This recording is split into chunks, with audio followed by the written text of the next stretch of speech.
Hi guys, welcome to the channel passion पढ़ाई। और आज के वीडियो में हम पढ़ने वाले हैं बैटल ऑफ बक्सर के बारे में। जैसा कि प्रीवियस वीडियो में आपने देखा था कि बैटल ऑफ प्लासी ने किस तरीके से ब्रिटिशर्स के जो भी इरादे थे उनको और मजबूत किया और ब्रिटिशर्स का कॉन्फिडेंस बढ़ गया। हमने देखा था कि बैटल ऑफ प्लासी में कौन कौन था इन्वॉल्व। तो Sirajuddaula was fighting against Britishers. Sirajuddaula की डेथ हो जाती है। उसके बाद जो मीर जाफर था जिसने कॉन्स्पिरेसी करके ब्रिटिशर्स को जिताया था, वो अब बनेंगे नवाब। कहाँ के? बंगाल के। सो चलिए इसको डिटेल में पढ़ते हैं। चलिए मूव करते हैं आगे। Battle of Buxar. So battle of Buxar कब हुई थी? तो it occurred on 22nd of October 1764 and Buxar lies in the state of Bihar. Okay, and this battle occurred between the armies of British East India Company led by Hector Munro. Remember, not Lord Clive. Battle of Plassey में Lord Clive lead कर रहे थे, but इस battle के दौरान वो England में थे। उनका इंग्लैंड में बहुत ही जोरों शोरों से स्वागत हो रहा था और यहाँ पर हेक्टर मुनरो ने इस बैटल को लीड किया था। और combined forces of Mir Qasim, Nawab of Bengal, Nawab of Awadh, Shujauddaula, the Mughal emperor Shah Alam II। अब आपको कंफ्यूजन हो रहा होगा कि तीन तीन लोग और मीर कासिम ये कौन है? नवाब ऑफ बंगाल तो मीर जफर था, तो मीर कासिम कौन है? चलिए डिटेल में देखते हैं। तो देखिए क्या होता है इस बैटल के दौरान। जब मीर जाफर को जब नवाब ऑफ बंगाल बनाया गया, अपॉइंट किया गया, तो उन्होंने भी ऐसा ऑब्जर्व किया कि ब्रिटिशर्स उनको काफी हद तक जो है वो फायदा नहीं पहुंचा रहे हैं। टैक्सेस तो वो वैसे भी नहीं देते थे, ठीक है, और बहुत हद तक वो ऐसी रिस्ट्रिक्टिव पॉलिसीज को अपनाते थे जिसकी वजह से दूसरे लोगों को और नवाब को बहुत ही ज्यादा नुकसान हो रहा था। तो इसकी वजह से मीर जाफर जो हैं वो बहुत ज्यादा फ्रस्ट्रेट हो गए और उन्होंने डच ईस्ट इंडिया कंपनी को अप्रोच किया ब्रिटिशर्स को हराने के लिए। और उन्होंने इनको इनवाइट किया कि आप मेरे साथ मिल जाइए और हम दोनों मिलकर ब्रिटिशर्स को हरा देंगे। अब ये बात जो है वो ब्रिटिशर्स के कान तक पहुंच गई। अब ऑफ कोर्स ब्रिटिशर्स को भी गुस्सा आएगा कि भैया तुम जो है वो हमने तुम्हें गद्दी पे बिठाया है और अब तुम ही हमको जो है वो धोखा देने की बात कर रहे हो, तो ये कहाँ की बात हुई? तो ब्रिटिशर्स वर इन्फ्यूरिएटेड और ब्रिटिशर्स ने फिर सोचा कि अब तो जो है वो मीर जाफर को भी यहाँ से भगाना पड़ेगा। अब मीर जाफर को भगाने के लिए उन्होंने फिर से उनके सन इन लॉ, उनके दामाद से बात करी जो कि थे मीर कासिम। और मीर कासिम को उन्होंने अपनी बातों में फंसाना चालू कर दिया कि देखो भैया, जो भी चीजें हैं जैसे चलती आ रही थी वैसे ही चलेंगी। अगर तुम्हें गद्दी पे बैठना है तो बताओ, नहीं तो हमारे पास और भी ऑप्शंस है। अब नवाब भाई किसको नहीं बनना है? तो मीर कासिम अग्रीड, ठीक है, और मीर जाफर को गद्दी से हटा दिया जाता है। अब मीर कासिम बनते हैं न्यू नवाब ऑफ बंगाल। तो अब आपको समझ में आ रहा होगा कि मीर कासिम कहां से आए। अब मीर कासिम जो है वो बन जाते हैं नवाब, तो बन जाते हैं वो, बट लेटर ऑन क्या होता है, उनको भी एक पपेट बना दिया जाता है, ठीक है। अब धीरे धीरे वही हो जाता है कि सब लोग जो है वो फ्रस्ट्रेट होते चले जाते हैं ब्रिटिशर्स से। अब उनको भी रहता है कि यहाँ का टैक्सेस जो है वो पूरी जनता पे कर रही है, तो 40% टैक्सेस जो है वो जनता पे कर रही है। तो जो मीर जाफर हैं वो धीरे धीरे जनता का टैक्स जो है वो 0 पे लेकर आ जाते हैं, ठीक है।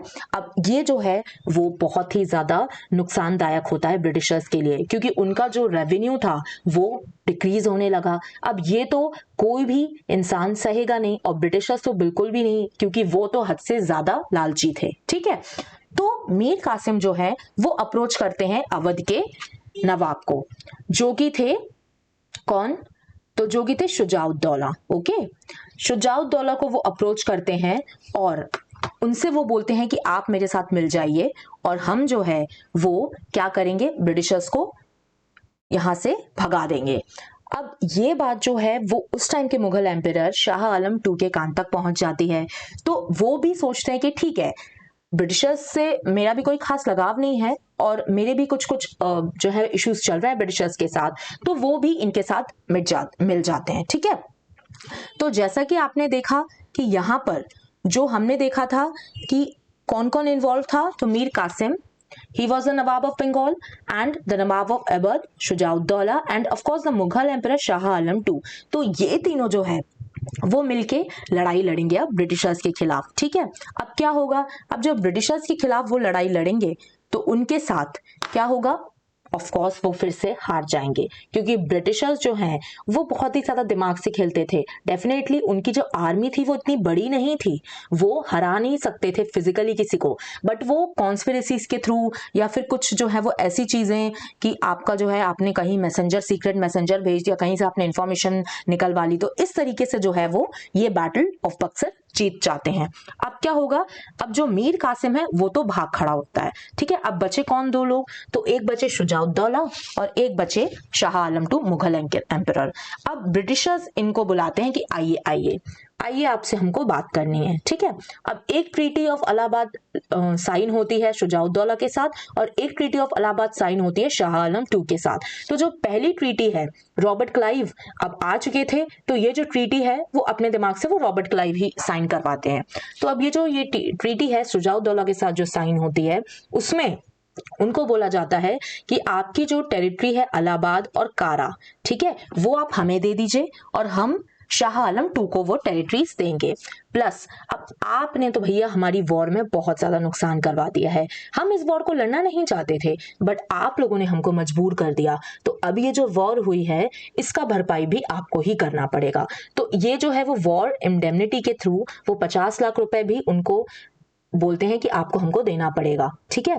Plus he was made to give Balwant Singh zamindar of Banaras full possession of his state, ठीक है। तो ये उनकी कुछ डिमांड्स थी और ऑफ कोर्स शुजाउद्दौला क्योंकि उनके पास कोई भी फर्दर ऑप्शंस नहीं थे, so he had to agree to their demands, ठीक है।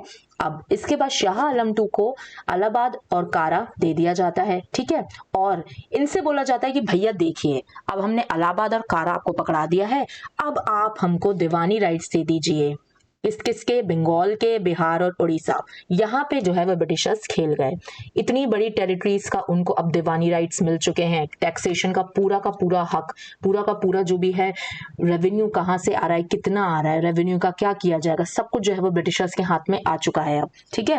And in the lieu of annual payment of ₹26 lakh, ठीक है। तो इनको बोला जाता है कि आपको साल में हम आपको 26 लाख रुपए देंगे और इसके बदले में आपको हमको ये सारे 3 बंगाल, बिहार और उड़ीसा के दीवानी राइट्स देने होंगे। आपने देखा कि ब्रिटिशर्स किस तरीके से इस बैटल में जीते और उन्होंने अपना काम भी निकलवा लिया और वो और भी ज्यादा अब जो है वो स्ट्रॉन्ग होल्ड अपना लेंगे इंडियन गवर्नमेंट में, ठीक है। तो अब हम देखेंगे फर्दर, इसमें नेक्स्ट वीडियो जो है मैं आपके लिए लेकर आऊंगी, कोई भी एक दूसरे सब्जेक्ट का वीडियो लेकर आऊंगी मैं। So please guys do subscribe to our channel and hit the like button and share it, okay. Till then अच्छे से पढ़िए और अपना ध्यान रखिए। जय हिंद।